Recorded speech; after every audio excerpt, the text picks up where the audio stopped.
今回は韓国で暮らしている黒人女性が日本に旅行し、両国の違いについて語った動画が話題になっていたのでご紹介します。動画の内容は次のようなものです。私が韓国に住んで2年が経ちます。日本には1週間ちょっと旅行しました。長く訪日したわけではないので、まだ深くは語れませんが、3年前に友人と東京に行った時に気づいたのは、日本が韓国ほど英語に優しくありません。韓国では田舎でも英語の表記がありますが、日本には英語表記が少ないです。そのため、日本では日本語のわかる友人に頼ってました。私たちが到着してから24時間もしないうちに地震に遭いました。韓国では2年間一度も起きたことがありません。交通機関は韓国では T マネーカード、日本ではスイカカードを使います。東京の交通費は本当に高いです。タクシーに7分乗っただけで14ドルも。痴漢の被害はどんな国でも問題視されていまして、韓国でも痴漢が社会問題になっています。ところが、日本には女性専用車両があったんです。これには感動しました。私が外国人だからなのか、褐色肌だからなのかわかりませんが、韓国人はすごく注目してきます。東京では6歳くらいの男の子から見られたけど、一緒にいた人が耳打ちしたら、お辞儀をしてみるのをやめました。日本でじろじろ見られたのはそれだけです。日本の方が外国人に慣れているのかもしれません。浅草寺に行った時、日本人と韓国人は服装や外見が違うので見分けがつきました。日本人がアニメっぽい髪型をしています。日本の男性はメイクをしないようです。韓国では男性がアイラッシュや口紅をつけるのは当たり前です。日本はとても清潔でした。ソウルにはゴミがあるけど、東京にはゴミが一つもありません。韓国ではバスの中で肘打ちされますが、日本ではみんな並んで押したりしません。日本が恋しいです。治安はどちらも同じくらい良いと思います。夜中に一人で歩いても全く問題ありません。日本が大好きです。自分が目立たないでいられるのが本当に素晴らしいです。外国人にとっては日本の方がいい旅行先だと思います。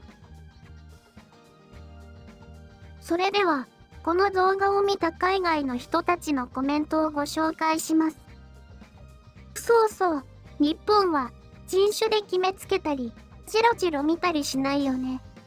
韓国はすぐに人種で決めつけるけど、だから日本の方が好きなんだけど、男性は日本人よりも韓国人の方がイケメンで好きなんだよね。私も東京で似たような経験をしたよ。ただ私は逆で、韓国の方が英語を話せる人が少なかったけど、東京では伝統的なレストランでも英語がうまかったよ。日本は最高だったから絶対また行きたい。韓国も大好きだよ。韓国に4年間住んで日本には3回行った。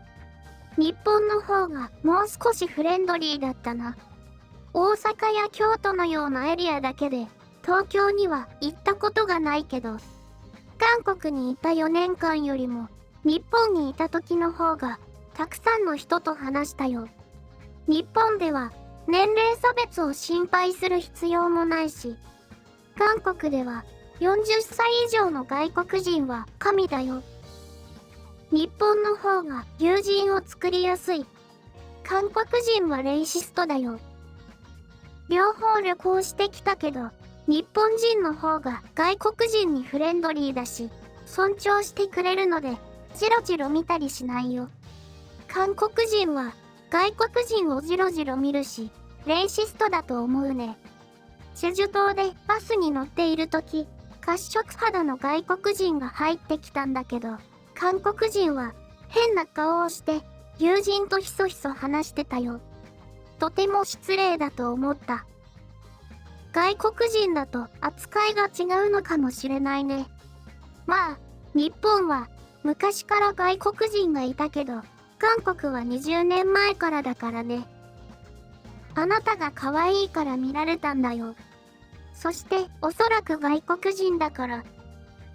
2年前に日本に行った時、黒人だから人種差別的なことを言われないか、一番心配してたんだ。私は日本語がわかるからなおさら。でも、あなたと同じように、じろじろ見てきたのは、子供と年配の人だけだったし、私のピンクヘアを褒めてくれた人もいた。初めての外国だったんだけど、誰も私のことを気にしないから、自分が外国人だってことを忘れて、ずっとそこに住んでいるような感覚になったよ。日本が大好き。じろじろ見られたのは、温泉に入った時だけ。裸だし、黒人の女性は私だけだから仕方ないね。大阪、京都、嵐山には絶対行ってみて。東京とは全然違うから。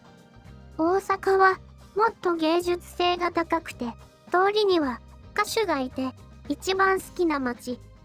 京都はとても伝統的で古い建物があって高級感がある。舞妓さんや芸者さんも見たわ。東京は侍の街のようで白と黒の制服を着ていてとても礼儀正しい。日本には1週間しかいられなかった。絶対また日本に戻りたいから韓国に行ける気がしないわ。2016年に成人の息子と日本に行った時は誰もじろじろ見てこなかったわ。でも姉妹で台湾に行った時はじろじろ見られたわね。みんな一緒に写真を撮りたがったの。日本では男性が一人だけ。日本人はみんな親切でフレンドリーだったわ。お店に入ってもボディーランゲージで通じるから言葉を覚える必要もないと思うわ。他のアジア諸国に比べると物価が高いけどオーストラリア人だから同じくらいの感覚ね。東京でじろじろ見られたけどイヤホンから音が漏れていたからだった。電車の中で YouTube を見終わった後、電車の中が静かなことに気づいた。ああ失敗したって思ったな。満員だったしね。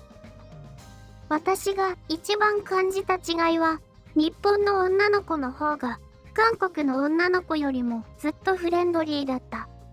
クラブでは韓国の女の子は私を押しのけたり理由もなく失礼なことを言ってくる。将来の迷惑おばさんになるために練習でもしてるのかってくらい。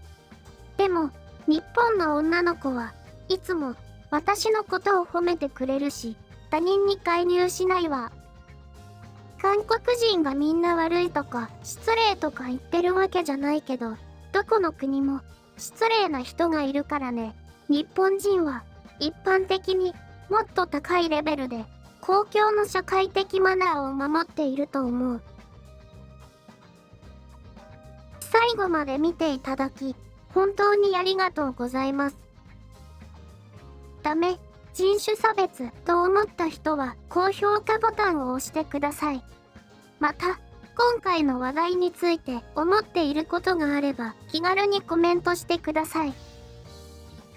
面白い話題をまた探してお伝えしますので、チャンネル登録も忘れないでくださいね。